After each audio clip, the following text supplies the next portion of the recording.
escucharnos. Tengo más de 50 años haciendo derecho del trabajo y la verdad que por lo que he escuchado hoy veo que los expositores están aportando y eso es muy importante. Justifica con creces la asistencia a este congreso. Es muy difícil generar ideas y cuando ellas se proponen hay que estar con los oídos muy alerta para tratar de captarlos y ver cómo de esas ideas sacamos enseñanzas aplicables a nuestro propio ambiente. 2 conferencias, 3 conferencias, una jovencita también de Colombia, importantísimas. Me toca a mí ocuparme de la inspección del trabajo. La inspección del trabajo es la función de control de la aplicación de las normas legales en el medio de trabajo. Y su destino es asegurar la protección que esas normas les brindan a los trabajadores. Sin embargo, es posible que haya una evasión en el cumplimiento de las normas, pese a la existencia de servicios de inspección del trabajo. A mí me gusta siempre partir de los primeros principios, es decir, de la filosofía.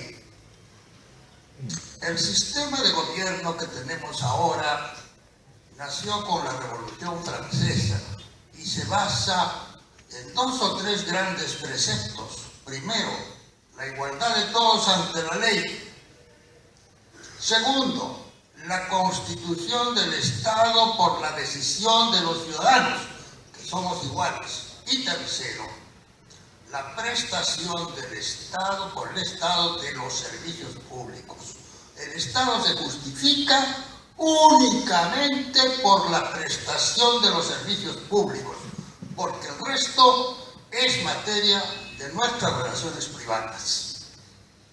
La significación de servicio público puede variar, pero debe existir.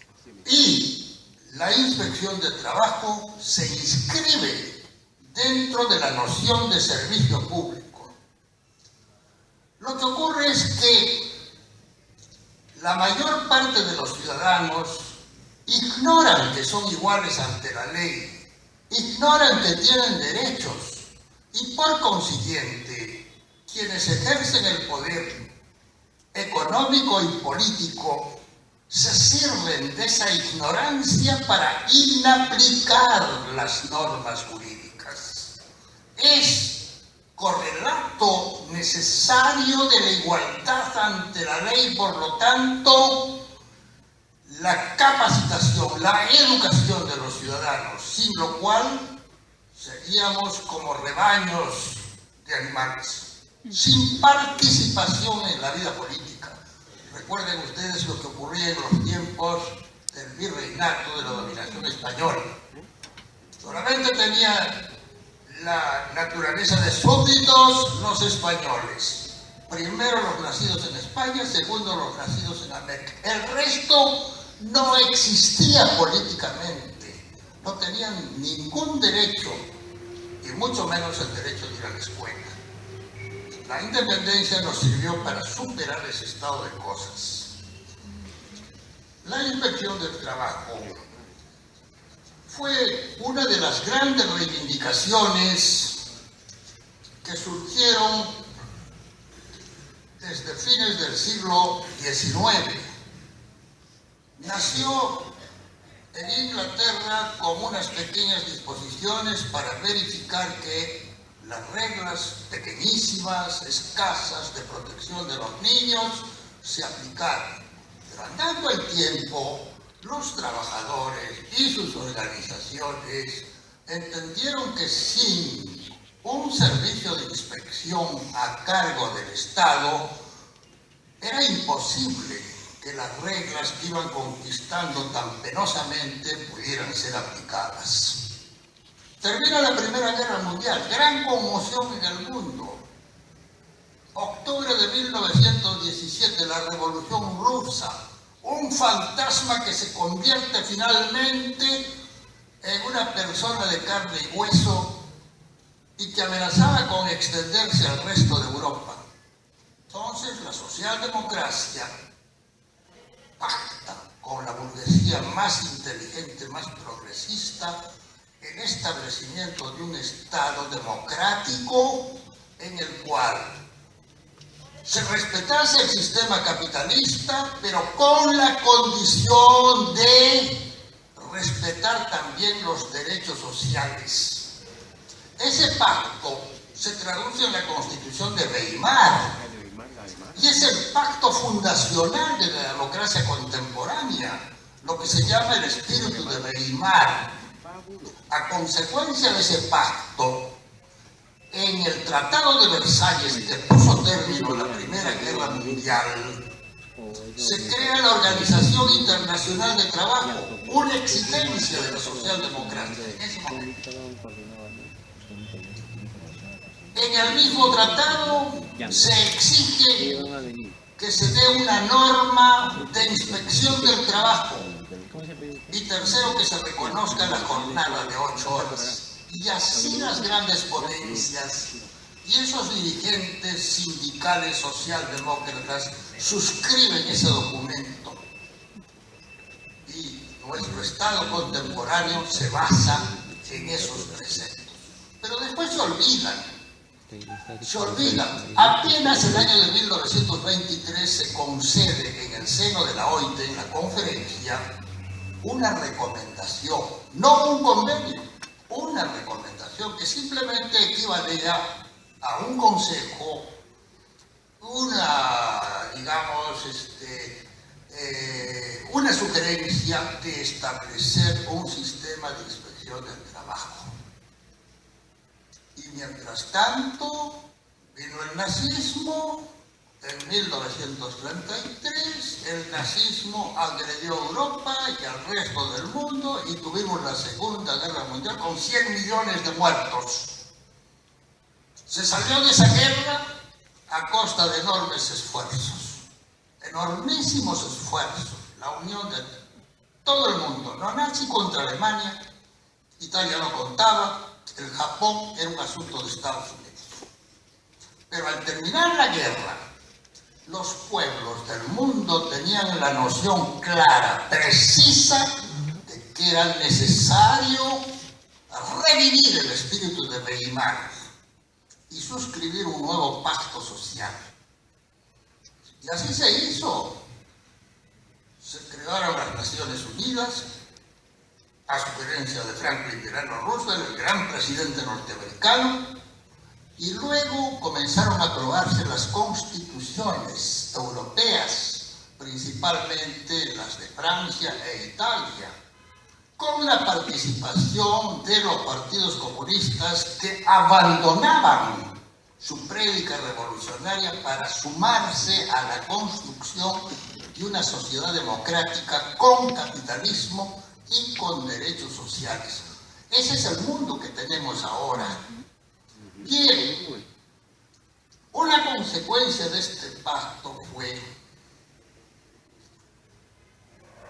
la aprobación por la conferencia de la OIT del año de 1947 del convenio 81 sobre inspección del trabajo. Quiere decir que recién se pasaba de 1923, en que se aprobó una recomendación nada más, a un convenio de inspección de trabajo bastante más desarrollado. Es un convenio que implica la organización del servicio público de inspección de trabajo completo, con las facultades de los inspectores visitadores, la imposición de multas si se constataba infracciones, la participación de los trabajadores, etc. 1947. Parte de este pacto fue la aprobación del convenio 87 de la OIT del año 48, y el convenio 98 de la OIT sobre protección de la libertad sindical y la negociación colectiva del año de 1949. A mi criterio, fueron los mayores logros de la Organización Internacional del Trabajo. Después fueron otras normas, importantes, claro, pero no de la importancia de estos tres primeros convenios. 81 de inspección de trabajo, 87 de libertad sindical y 98 de protección de la libertad sindical y de la negociación colectiva. ¿Verdad? Y después, bueno, gracias a ese convenio en Europa, sobre todo, comenzaron a crearse cuerpos profesionales de inspectores de trabajo. Es decir, unos señores funcionarios con una mística, una conciencia del servicio público que tenían que prestar. Y, por supuesto, se organizaron asociaciones nacionales e internacionales. En Europa se cumplen las leyes y esas leyes las hacen cumplir los inspectores de trabajo en todas partes donde esta democracia existe.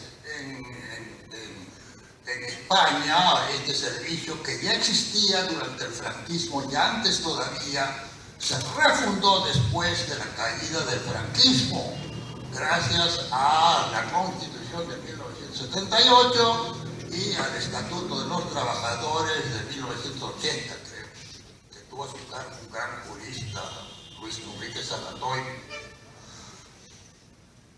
Bien, ¿qué pasa en el Perú?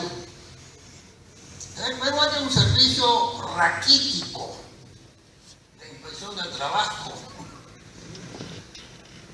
Y los inspectores eran funcionarios complacientes que iban a las empresas, se ponían de acuerdo con los empresarios y después ellos mismos informaban, a veces sin revisarlo, sin hacer la inspección.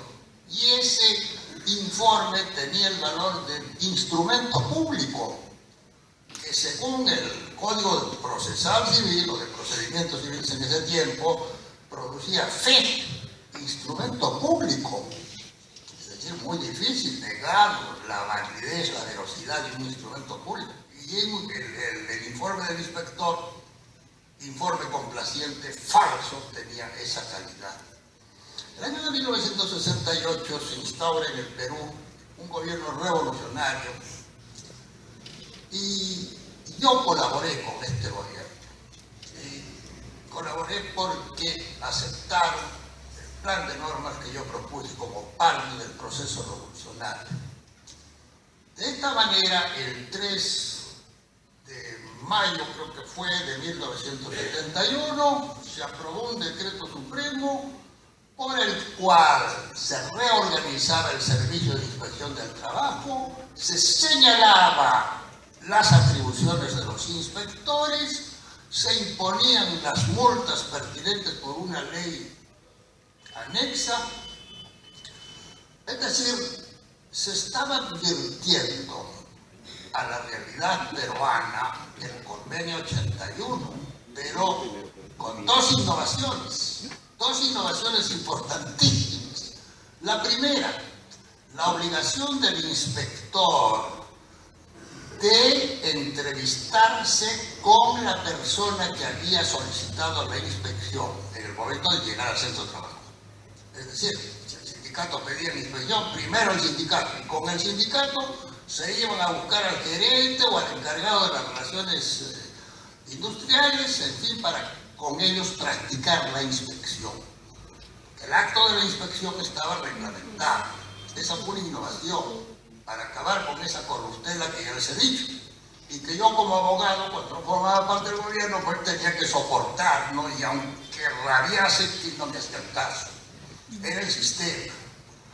La segunda innovación fue la obligación de suscribir el acta por todas las partes intervinientes. Anteriormente, con eso se acaba, pues, con el informe del inspector, al cual se daba fe. Entonces terminaba el inspector, redactaba el acta de todos, delante de todos, la firmaba. Si había observaciones, tenían que hacerlas contar ahí mismo. Dos innovaciones importantísimas.